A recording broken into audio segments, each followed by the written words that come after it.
terpercaya. Remaja tewas ditabrak dam truk usai pulang ibadah. Polisi amankan 2 pelaku pencuri ternak milik warga.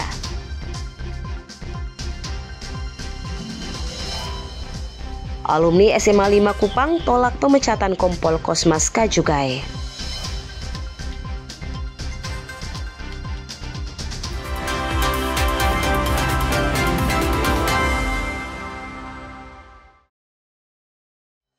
Halo saudara, apa kabar Anda hari ini? Kompas Plobomora kembali hadir di hadapan Anda. Selain 3 informasi utama tadi, tim redaksi kami telah menyiapkan sejumlah informasi penting dan inspiratif lainnya untuk Anda. Bersama saya, Caroline Wulandari, kita jalan Kompas Plobomora di Kompas TV, independen terpercaya.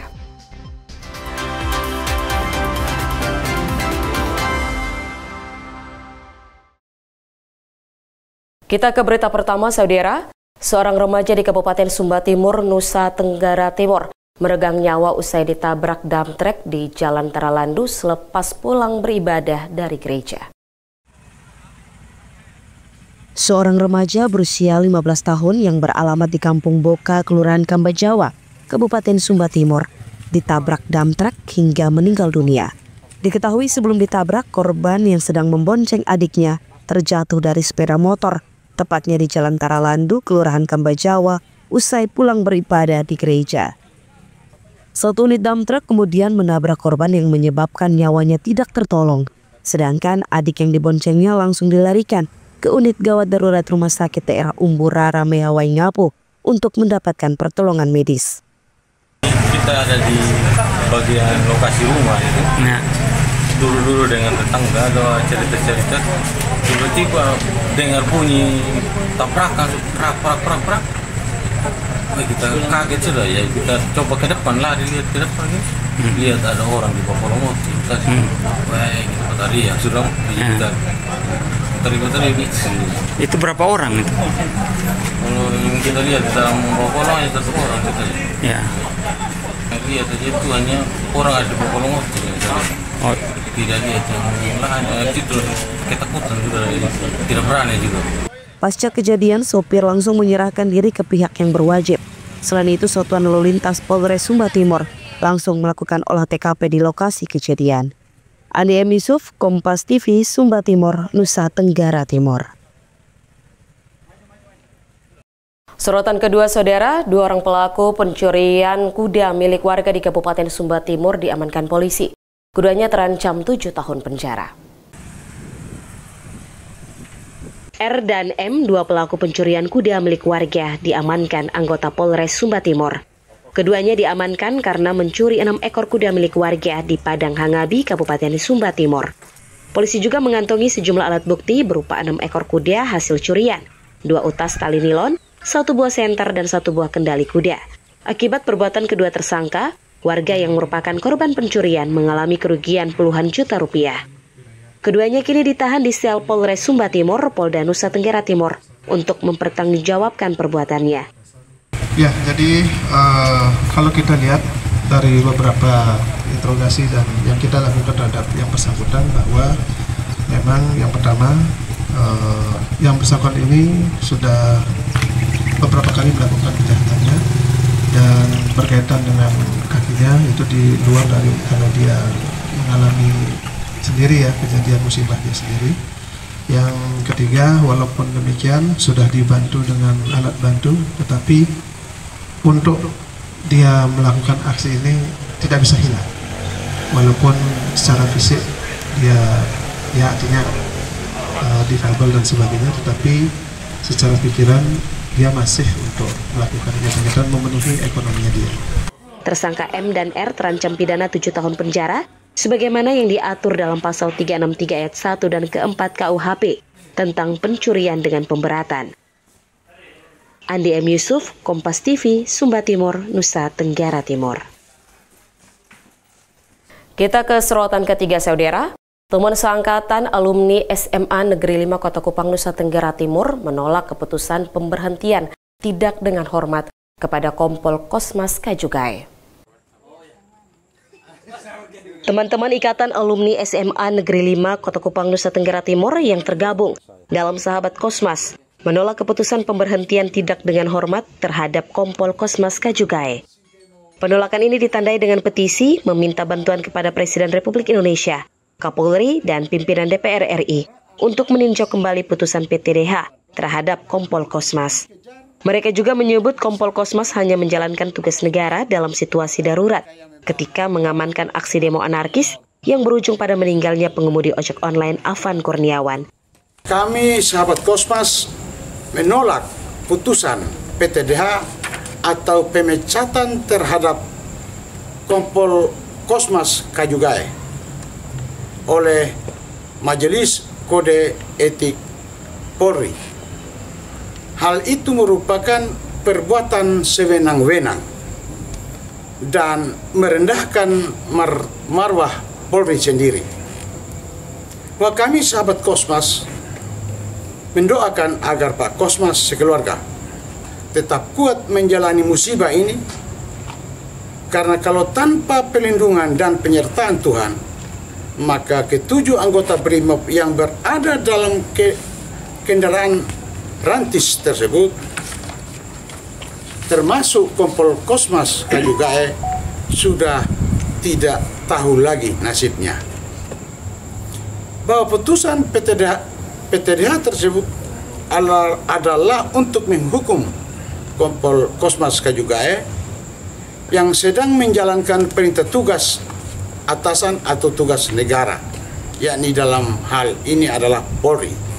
Petisi itu juga menekankan bahwa Kosmas bertindak sesuai perintah pimpinan dan dalam kerangka hukum pasal 49 dan pasal 51 KUHP tentang pembelaan darurat serta perintah jabatan yang sah. Petisi Sahabat Kosmas ini juga telah dikirimkan ke Presiden RI, Kapolri, dan Komisi 3 DPR RI untuk meninjau ulang keputusan PTDH tersebut, sekaligus mengembalikan kehormatan Kosmas sebagai anggota Polri. Tim Liputan, Kompas TV, Kupang, Nusa Tenggara Timur. Jangan kemana-mana saudara, karena setelah jeda kami akan kembali dengan informasi menarik lainnya dalam Kompas Pemomora.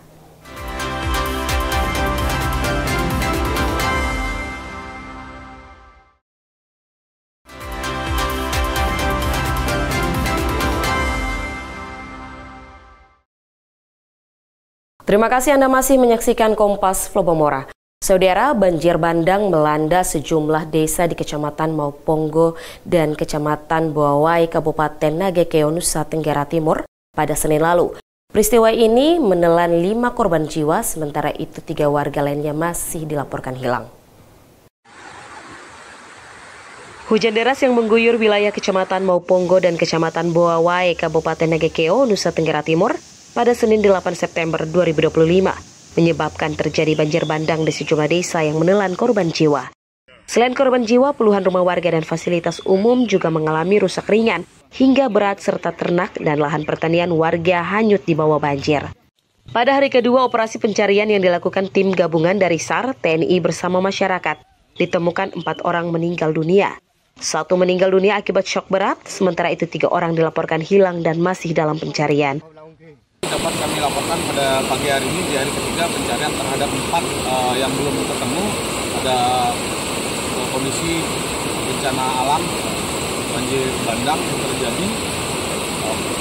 Di hari ketiga ini tim SAR gabungan kembali melaksanakan pencarian sesuai dengan rencana operasi, yaitu dengan luasan sekitar 3.500 meter persegi. Dari bisa kita lihat di belakang kita, inilah dampak dari banjir tersebut yang merobohkan beberapa rumah dan juga korban. Dan sampai saat ini pencarian di hari ketiga ini kita akan maksimalkan. Pertama akan mengembangkan drone, setelah kita mengembangkan drone, baru tim akan melaksanakan pencarian sesuai dengan rencana, baik itu area pertama maupun area kedua. Di pagi hari ini tim gabungan pada pukul 07.00 akan melaksanakan pencarian. Demikian laporan pada pagi hari ini di hari ketiga pencarian terhadap 4 yang belum ditemukan. Hingga saat ini proses pencarian masih terus dilakukan dengan fokus di aliran sungai Desa Sawu, Kecamatan Mauponggo, hingga ke Muara sejauh 2,13 km. Tim Liputan, Kompas TV, Nagekeo, Nusa Tenggara Timur.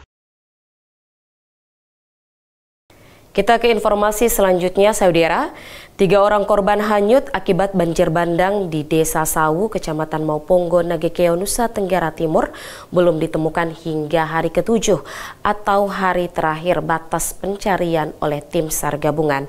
Pencarian 3 korban hanyut itu pun dihentikan. Pencarian kepada 3 korban yang dilaporkan hilang saat banjir bandang melanda sejumlah desa di Kabupaten Nagekeo, Nusa Tenggara Timur dihentikan. Penghentian pencarian pada hari ke-7 ini sesuai ketentuan Undang-Undang Nomor 29 Tahun 2014 tentang pencarian dan pertolongan.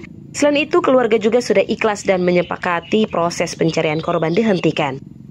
Laksanakan dengan tim Basarnas dan tim yang melaksanakan pencarian, kita sudah melaksanakan kesepakatan dengan keluarga korban, menginformasikan bahwa dari keluarga mengikhlaskan terhadap pencarian yang sudah dilaksanakan selama 7 hari. Tetapi dari kami dari Basarnas tetap akan melaksanakan monitor jika adanya tanda-tanda korban, Basarnas akan kembali melaksanakan pencarian tersebut. Tetapi dari pihak pemerintah daerah, baik itu dari pemerintah desa, dari Polri yang ada di sini dan dari TNI yang ada di sini, dia akan melakukan pencarian secara mandiri. Basarnas tetap memonitor perkembangannya. Jika di kemudian hari ada tanda-tanda penemuan korban, maka operasi SAR kembali dilanjutkan. Di sisi lain, pemerintah daerah bersama TNI, Polri juga masih melakukan pencarian korban secara mandiri. Dengan demikian, total korban banjir bandang di Kabupaten Nagekeo hingga hari ke-7 adalah 5 orang meninggal dunia dan 3 orang masih dinyatakan hilang. Tim Liputan, Kompas TV, Nagekeo, Nusa Tenggara Timur. Informasi berikutnya, saudara, tingkatkan layanan kesehatan bagi masyarakat. Pemerintah Kota Ambon melakukan penandatanganan kerjasama dengan 11 rumah sakit. Kerjasama ini sekaligus untuk mendukung program call center 112 yang telah dilaunching pada hari ulang tahun Kota Ambon beberapa waktu lalu. Pemerintah Kota Ambon melalui Dinas Kesehatan melakukan penandatanganan kerjasama dengan 11 rumah sakit di Ambon guna memperluas layanan kesehatan kepada masyarakat. Kerjasama ini juga sekaligus untuk mendukung program call center 112 yang sudah dilaunching Pemkot pada hari ulang tahun Ambon ke-450 beberapa waktu lalu. Wali Kota Ambon Bodewin Watimena mengaku kerjasama ini merupakan langkah strategis untuk memperkuat layanan di bidang kesehatan. Kita berharap bahwa dukungan dari 11 rumah sakit ini akan semakin memperkuat pelayanan kita di bidang kesehatan kepada masyarakat yang berada pada kondisi atau keadaan darurat. Misalnya tengah malam sakit, tidak ada angkutan, seluruh ambulans yang ada di Kota Ambon, baik milik pemerintah kota maupun rumah-rumah sakit standby untuk bisa ikut serta dalam mendukung program ini.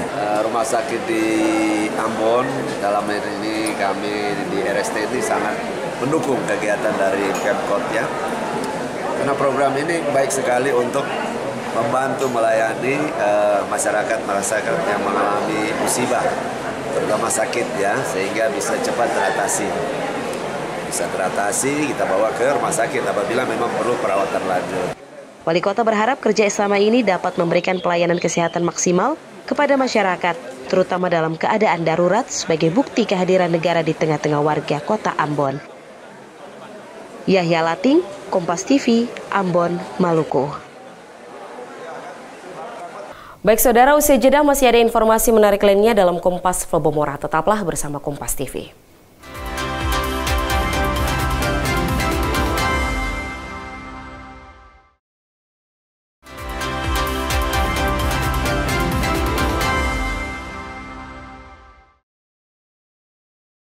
Terima kasih Anda masih menyaksikan Kompas Flobomora.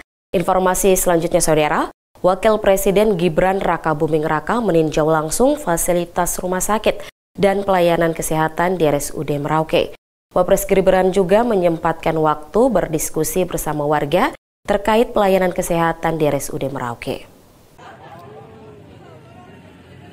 Wakil Presiden Gibran Rakabuming Raka melakukan kunjungan kerja ke Rumah Sakit Umum Daerah Merauke, Kabupaten Merauke pada Selasa 16 September 2025. Kunjungan perdana Wapres Republik Indonesia ini disambut hangat dan antusias oleh pasien serta masyarakat yang berada di sekitar RSUD.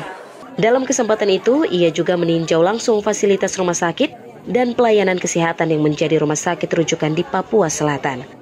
Wapres Gibran juga meluangkan waktu berdiskusi serta mendengarkan aspirasi langsung dari warga, terutama terkait pelayanan kesehatan di RSUD Merauke. Kathleen Romera, Kompas TV, Merauke, Papua Selatan.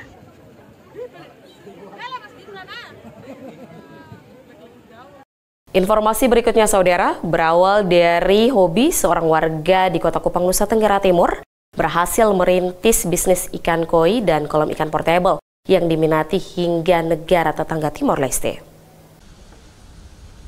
Stanley Soleman Kedoi, warga Kelurahan Liba, Kota Kupang, Nusa Tenggara Timur, merintis bisnis ikan koi hias di halaman rumahnya. Seiring dengan berjalannya waktu, bisnis ikan koi yang dirintis sejak tahun 2013 ini cukup menjanjikan dengan keuntungan tidak sedikit. Harga jual ikan koi pun bervariasi, mulai dari puluhan ribu hingga jutaan rupiah, tergantung ukuran badan serta jenis corak warna ikan. Kini usaha yang ia geluti ini banyak diminati. Pesanan pun menjangkau wilayah Indonesia hingga negara tetangga Timor Leste, dengan omset penjualan hingga puluhan juta rupiah per bulan. Jadi kita berawal dengan modal sebagai penghobi, terus rentetan sampai kita berjualan itu putaran uang untuk dalam 1 bulan, perputaran omsetnya tuh kita sekitar 50 sampai 100 juta. Penjualan kalau dari kita sendiri, kita pemasarannya untuk pengiriman ke seluruh NTT, Kota Kupang, dan pengiriman ke seluruh NTT, dan bahkan sudah pengiriman ke seluruh Indonesia, baik ke Papua, Kalimantan, Sulawesi. Secara tetangga mereka pengambilan sendiri langsung ke Kupang, kita bantu untuk packing, mereka pengurusan izin-izin di balai karantina untuk mereka bisa melalui daripada pengiriman di perbatasan. Tidak hanya itu, melihat perkembangan pemukiman kota yang pesat dan minimnya lahan untuk membuat kolam ikan. Di awal tahun 2025, ia pun berinovasi dengan membuka bisnis baru, yaitu kolam ikan portable. Kolam ikan yang satu ini memiliki keunggulan tersendiri, dapat dibuat sesuai ukuran yang diinginkan, dengan bahan yang berkualitas serta dapat dipindahkan kemana saja. Nah, bagi Anda yang memiliki hobi yang sama, tidak salah untuk mencoba bisnis yang satu ini. Kalixtaus, Kompas TV, Kupang, Nusa Tenggara Timur. Informasi berikutnya, saudara. Habiskan waktu di sore hari, warga di Kota Kupang, Nusa Tenggara Timur bersantai bersama keluarga maupun kerabat sambil menyaksikan matahari terbenam di pesisir pantai Pasir Panjang. Mentari senja bersiap untuk tenggelam ke ufuk barat dengan langit lembayung, tanda hari segera berganti malam. Keindahan pemandangan alam di pesisir pantai Pasir Panjang, Kelurahan Pasir Panjang, Kecamatan Kota Lama, Kota Kupang, Nusa Tenggara Timur, menjadi magnet bagi wisatawan juga warga yang menghabiskan waktu mereka. Sambil menikmati pemandangan yang indah, tidak lupa warga dapat bersuah foto bersama kerabat ataupun keluarga dengan berlatar belakang matahari yang siap terbenam. Kalau wisata di sini menurut saya masih strategis dijangkau, dari kota atau di luar kota sedikit masih bisa lah. Terus di sini sunsetnya sangat bagus, view-nya memang luar biasa. Disertai di sini memang sangat ramai dan memang kesini juga menjadi suatu hiburan gitu. Tapi di sini paling kurangnya di fasilitas sama ini kebersihan sedikit lagi diperbaiki. Pantainya bisa ditata lagi, tidak hanya kebersihannya tapi fasilitas-fasilitas yang bisa digunakan untuk menggerakkan ekonomi masyarakat Kota Kupang. Nah, bagi Anda yang berkunjung di Kupang, Nusa Tenggara Timur, bisa mampir di pesisir Pasir Panjang yang berjarak 5 menit dari pusat kota. Tim Liputan, Kompas TV, Kupang, Nusa Tenggara Timur.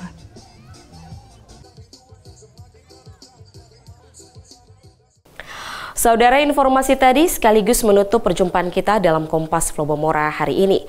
Tetaplah bersama Kompas TV, independen, terpercaya. Kita akan segera bergabung dengan Kompas TV Jakarta untuk mengikuti acara selanjutnya. Saya Karolin Luandari bersama tim redaksi Kompas TV Kupang, pamit undur diri. Sampai jumpa.